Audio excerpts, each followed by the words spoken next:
qualifications and competencies required in the board have still been maintained.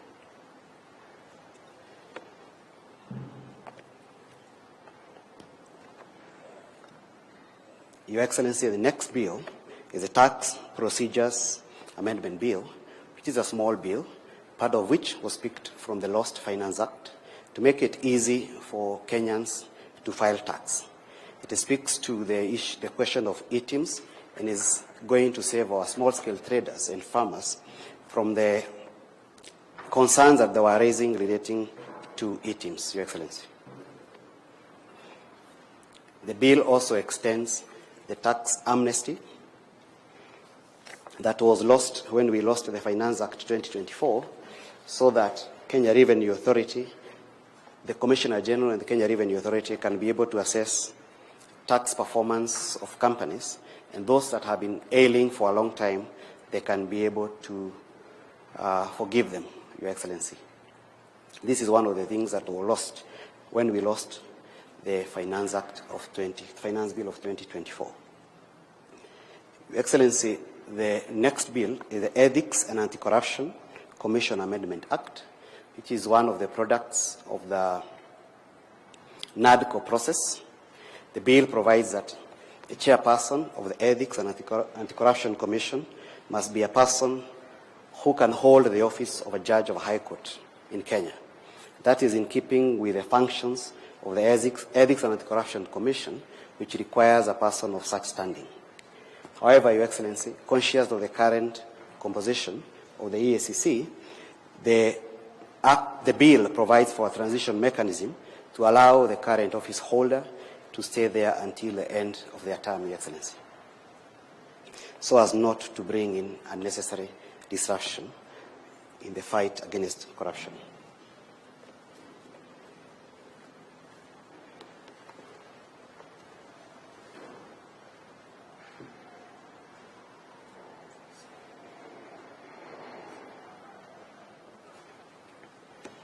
There is still the Ethics and Anti-Corruption Commission Amendment Bill, which is a small bill.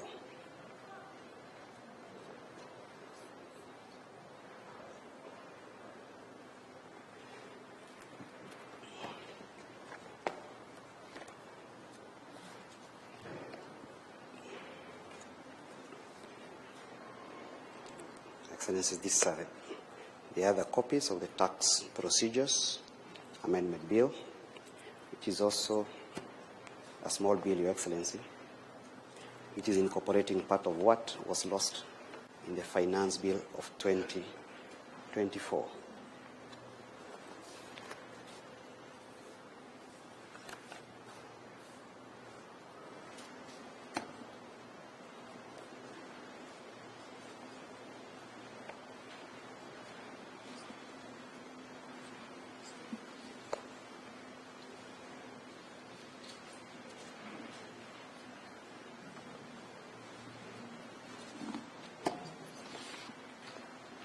Excellency, to be able to conclude with all these bills, both houses of Parliament sat for long.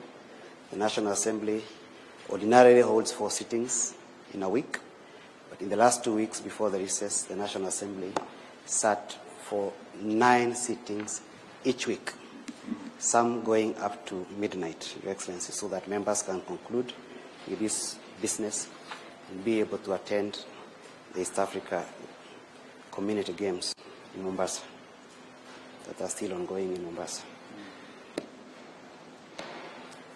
It is hoped that this Tax Procedures Amendment Bill, Your Excellency, is going to incentivize growth of the local steel and construction industry, because it exempts certain provisions of the Africa Continental Trade Agreement from operating for 2 years with respect to our steel industry for items that have been specified, so that businesses and local steel manufacturers do not get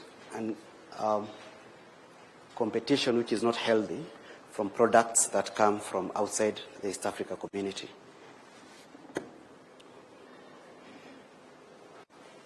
Your Excellency, these are the other copies of the Tax Tax Laws Amendment Bill. The Tax Laws Amendment Bill, Your Excellency, amends 4 pieces of statutes. That is the VAT Act, the Income Tax Act, the Excise Duty Act, and the Miscellaneous Fees and Levies Act. With respect to the Income Tax Act, Your Excellency, the bill will ensure that Kenyans will now enjoy the full benefits of the affordable housing levy, since they'll be given a tax holiday for those who are paying that levy, Your Excellency, so that it is not part of the gross of the tax. Okay.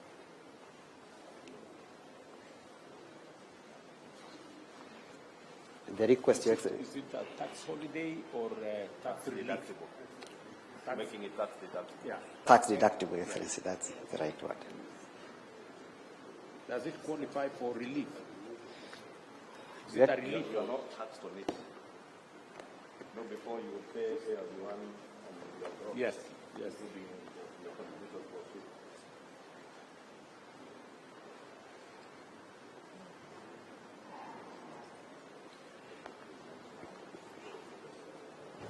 Your Excellency, this one also ensures that Kenyans also gain from some of the items that were lost in the Finance Act, the Finance Bill of 2024, including our tea farmers, because it will be recalled that part of the concern has been that the sacks and the cartons that are used to pack our tea still attract heavy duty.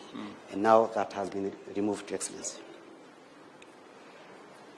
The next bill, Your Excellency, is the Kenya Revenue Act Amendment Bill 2024, a bill which was introduced by the leader of Majority Party, largely to do 2 things. It is to empower the Commissioner General of KRA to appoint Deputy Commissioners with the approval of the board, so as to bring in better corporate governance. This bill, with respect to taxation, also allows the Commissioner General to assess applications made by tax agents who are unable to remit tax to KRA that they are withholding within the prescribed period. And if the Commissioner General finds that they did not fail because of offense on their part, the Commissioner General is now empowered to forgive them. And the bill specifies the instances.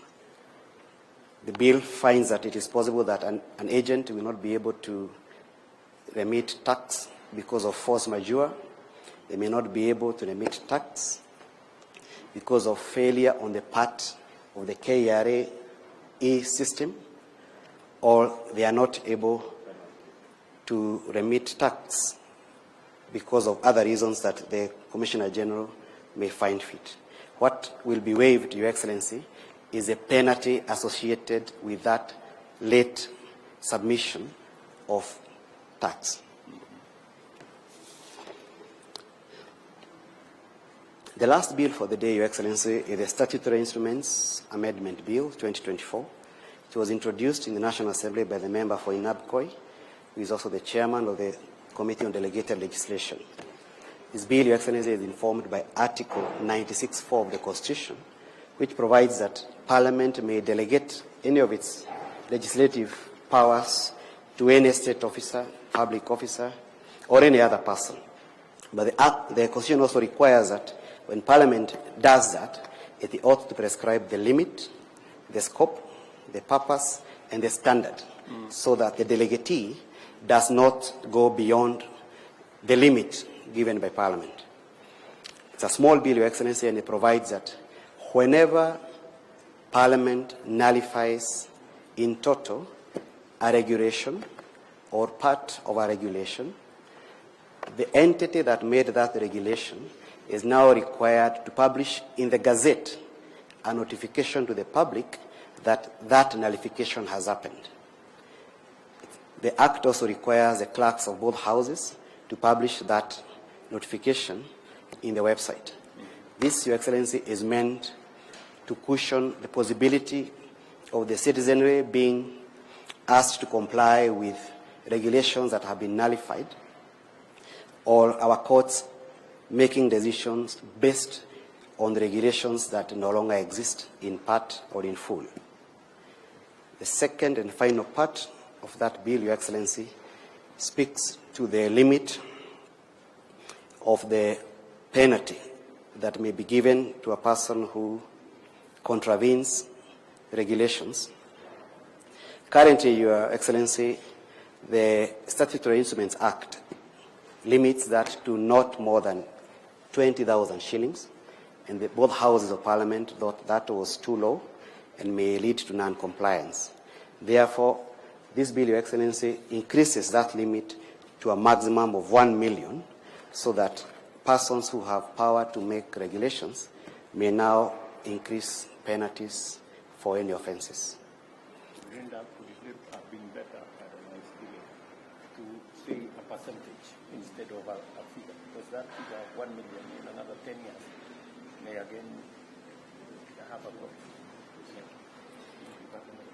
Excellency, I seek your leave to join the rest. Thank you, sir. So, done. Thank you, Excellency. We now request you to give a copy of the 7 Acts of Parliament to the team led by Prime Cabinet Secretary on the executive side, and then to National Assembly led by the Speaker.